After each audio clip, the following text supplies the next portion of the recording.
Hello साथीभाइ, फेरि पनि आज म सेकेन्ड डे यहीँ आइपुगेँ चटकपुरमा। तर आज चाहिँ अलिकति यहाँको नजारा देखाइन्छ। हिजो जङ्गलको देखाइदिएको थिएँ होइन, आज चाहिँ यहाँको कटेजहरूको हेर्नुहोस् हो। घुम्नु मान्छे कति गएको रहेछ। अन्त ट्रेकिङमा पनि हाम्रो नेपालीहरू बहुतै आउँदो रहेछ है साथीभाइहरू, बहुतै भन्दा पनि बहुतै। यो चाहिँ कटेज हो देख्नुभयो होला चटकपुरको। अन्त यहाँनिर माथि माथिको गाउँ हो, तर सबै गाउँमा चाहिँ प्राय आफ्नै होमस्टेहरू बनाएर राखेको छ। यहाँनिर हेर्नुहोस्, एउटा घरमा 2-3वटा रुम, एउटा घरमा 2-3वटा रुम, 4टा 2-3वटा त्यस्तै राखेको छ। यो चटकपुर, यो चटकपुर पनि अप्पर र लोवर भन्छ कि। यो चाहिँ यहाँदेखिको चाहिँ सुरु हो खासमा चाहिँ, तर त्यो माथिल्लोलाई चाहिँ अप्पर भन्छ, यसलाई चाहिँ लोवर भन्छ चटकपुर। बुझ्नुभयो? अन्त हेर्नु बाइक राइडिङहरू पनि पुरा पाराको भेराइटीको लिएर आएको रहेछ।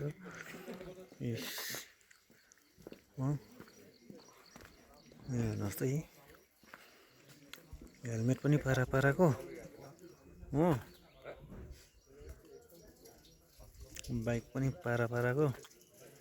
कुन मन पर्यो भन्नुहोस् साथीभाइहरू, कमेन्ट्स गर्नुहोस्। यहाँ बस्ने जग्गा हेरिहाल्नुहोस्, जग्गा चाहिँ एकदमै मिठो है, वातावरण पनि राम्रो जग्गा हो।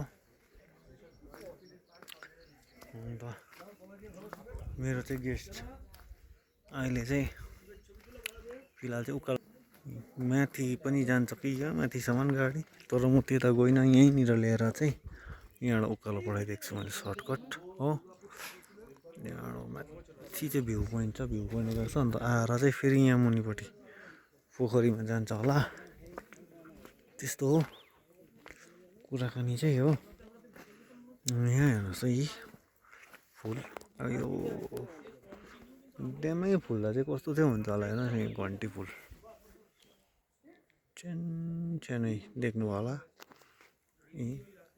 हो। अन्त यहाँ अर्को कुरा चाहिँ यो चाहिँ मलाई के जस्तो लाग्यो भन्दा चाहिँ यहाँनिर यो त एकदम ठन्डामा मात्रै पाउने चिज हो साथीभाइ है, याद गर्नुभयो होला। यो चाहिँ चिरोट हो, मलाई 100मा 100% चाहिँ चिरोट जस्तो लाग्यो। हेर्नुहोस् दबाई, यो त पाखनबेत हो, यादै भयो होला है साथीभाइ। के कस्तो लाग्यो यो चटकपुरको कमेन्ट्सहरू गरिदिनुहोस्। यहाँ हेर्नुहोस्, यो फुल चाहिँ एकदम मैले भने तपाईँहरूलाई पहिलादेखिको मलाई मनपर्ने फुल हो कि, तर यो चाहिँ एकदमै मलाई चाहिँ लाग्छ साइक्लिङ पनि गरेर आउँदैछु भाइहरू। हेर्नु ठन्डामै बेसी हुँदो रहेछ यो फुल चाहिँ, धुपीलाई के मजाले बनाएको छ फेरि।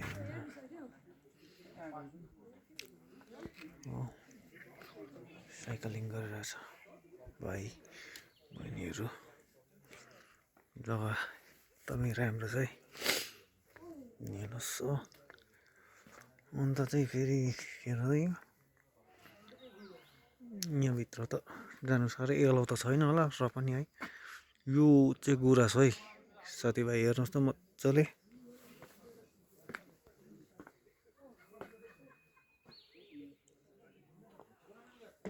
यहाँनिर नामहरू हेर्नुहोस् नि,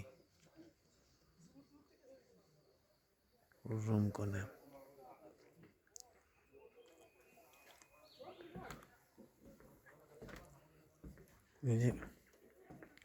मेन चाहिँ तपाईँहरूलाई म यहाँदेखिको हेर्नुहोस् गुराँस के मजाले ड्याममा भइरहेछ। यो डल्लै फुल्दा चाहिँ कस्तो मिठो देख्छ होला हेर्नुहोस् त साथीभाइ।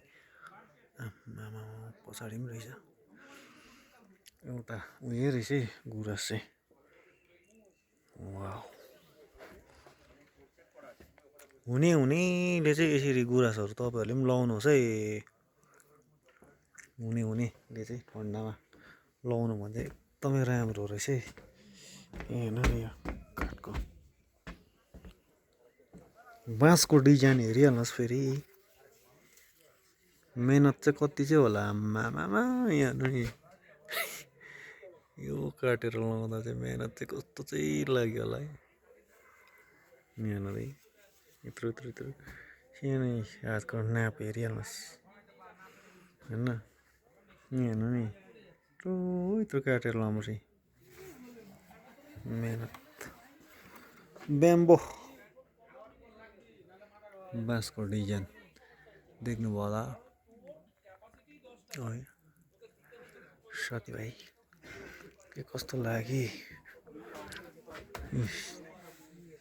एकदम अर्ग्यानिक बाँस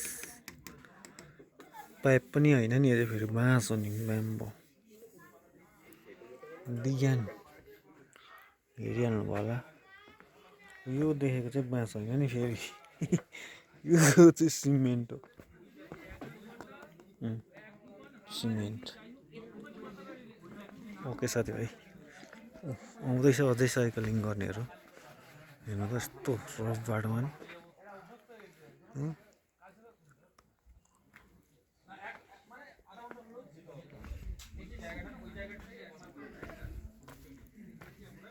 यहाँ छ मेरो सिटोङ एडभेन्चर